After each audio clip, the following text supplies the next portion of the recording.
Scott, is it true that the book The Right Stuff inspired you to get into this? Yeah, to be a military pilot and a test pilot and then a astronaut, absolutely. Wow. I read that. I said, I want to ask him if that's true. That's amazing. Well, we thank you for joining us. I know the guys that are flying are about to give a news conference, so it'll be interesting to hear from them as well. But first off, um, does launching a space mission from the US again put us back in the game?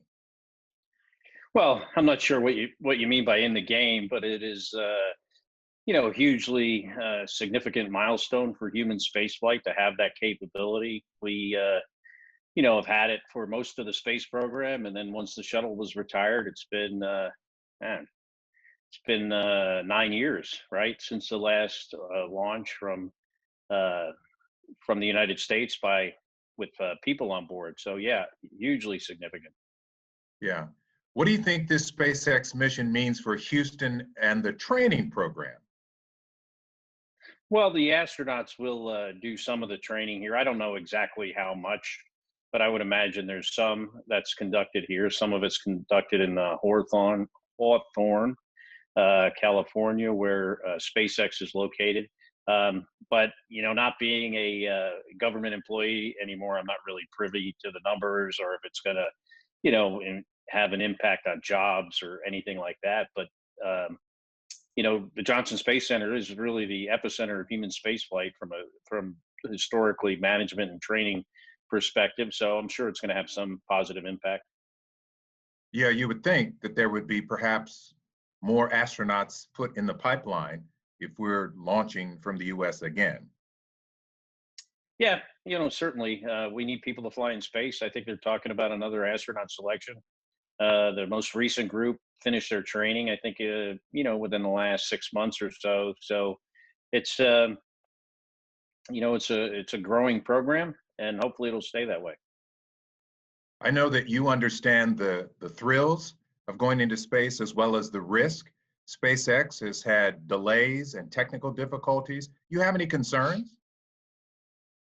There's always a concern when you're launching humans into space, especially when it's the first time on a rocket that has never had people any before. But it's been, thoroughly tested and, managed. Hopefully, we'll see.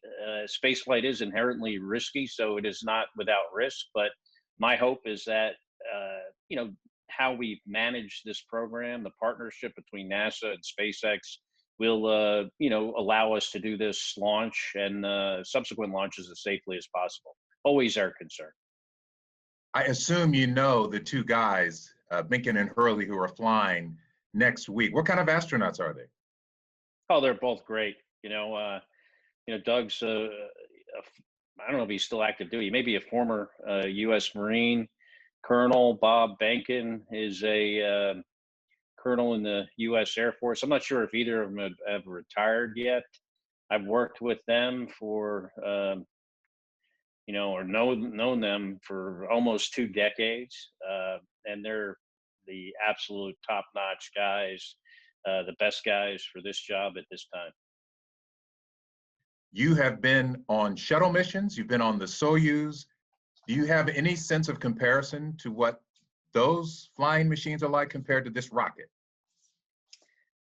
Well, this is more similar to the Soyuz than it is the space shuttle. The space shuttle is just the most complicated aerospace vehicle ever built. Incredibly flexible in the number of types of missions it could do. The amount of energy involved in getting it into space was, absolutely enormous with the solid rocket motors. So, the SpaceX Falcon combination is more similar to a Russian Soyuz. Entirely liquid engines. You're riding on the top of it. You have an emergency escape system. So I think it'll be, more analogous to a Soyuz, but at the same time, more advanced than a Soyuz capsule is. How fast do these things go? About 17,500 miles an hour, which is about 17,500 miles an hour faster than your car. That is, when I hear that number, I can't grasp it. When you are strapped in going that fast? Can you actually tell you're going that fast? Well, during launch, you can tell that there's a massive amount of energy involved and, a very sophisticated, complicated system to allow you to escape, Earth's atmosphere and get into low Earth orbit. Uh, what you feel is the acceleration when the engine's firing. Once the engine stops firing and you're in space, you're in microgravity, you're floating, you don't feel the acceleration anymore. But what you do notice is how quickly the ground is passing underneath you. About, somewhere around 15 minutes to traverse the entire, you know, continental United States. So, 15 minutes? yeah, it's about 15 minutes from coast to coast. Pretty fast, 5 miles a second, I think. So you can probably envision how fast that is to go 5 miles in a second.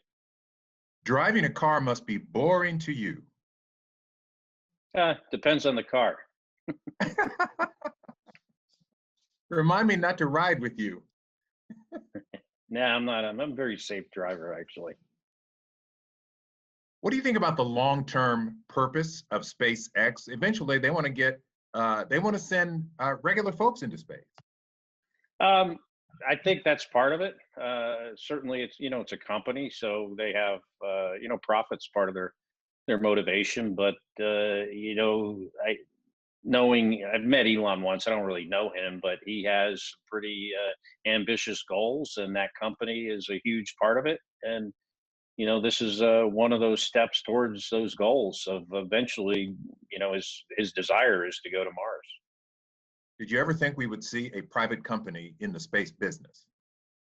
We've had private companies in the space business throughout the history of the space program. If you consider, the lunar lander, as an example, was made by Grumman Corporation in Long Island. The space shuttle was built by Rockwell. Many parts of the space station are built by Boeing. What's different here is how the program was managed, um, differently than how it had been. These programs had been managed in the past, where NASA was closely involved in every aspect of the design, construction, the testing. In this case, it was done a little bit differently, so perhaps it could be more affordable and not any less safe. Where NASA, gave SpaceX money and requirements, and in turn, we got a spacecraft that met those requirements with some involvement. Certainly, the astronaut office had involvement, but we didn't have total control, and that's really the big difference. Scott, you ever wake up in the morning and get the itch to fly one more time? Um, Sometimes, not all the time. It's not something I necessarily think about on a daily basis. I don't,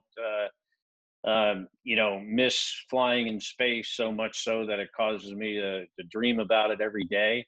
I'm kind of more just appreciative of the opportunity I had, and the people I got to work with. The importance of what we were doing. So, no regrets, no second thoughts on anything. But if someone asked me to fly in space again, I wouldn't say no. I think you just answered the question. Scott Kelly, we appreciate you taking the time. Uh, Good luck and keep up with your retirement and all the things that you're doing in retirement. And we wish you the very best.